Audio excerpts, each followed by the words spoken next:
Dela, mambo, nina swali, naomba unisaidie kitu. Hivi unafanyaje kwenye nywele yako mpaka nywele yako inakuwa nzuri hivi? Sijawahi kula chako, sijadhulumu cha mtu. Mimi nakula vya kwangu mie, nilivyopewa na Mola.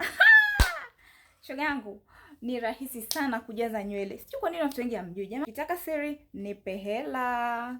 Bwana, mimi niko serious, naomba unisaidie kweli. Mimi napenda sana nywele lakini sijui namna gani ya kuzitunza.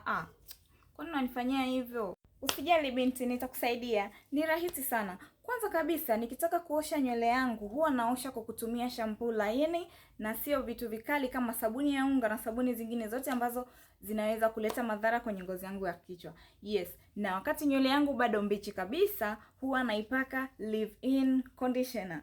Nikitaka kukausha nywele yangu, it's simple. Napaka Style Mousse, kisha naanza kufunga mabutu nywele yangu. Kama sitaki kufunga mabutu, unajua nafanyaje? Ni si sasa useme bwana. Kwa sababu mimi sio mchoyo, nitakwambia. Naweza nikatumia hizi. Hizi zinaitwa Flex Rod. Yes, hizi pia zinaweza kunisaidia mimi kukausha nywele yangu bila kutumia moto. Siri kubwa mafanikio katika kutunza nywele yako na kuifanya ijae ni kuacha kabisa kutumia moto. Na sense ni muhimu. Acha kutumia moto, fanya steaming kwa wakati, paka leave-in conditioner. Taratibu basi, taratibu bana, mbona nani? Taratibu bana.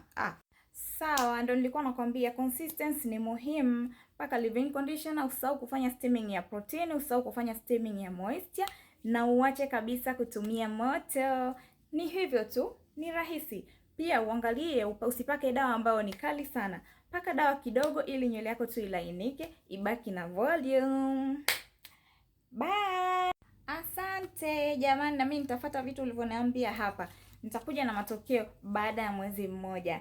Bye.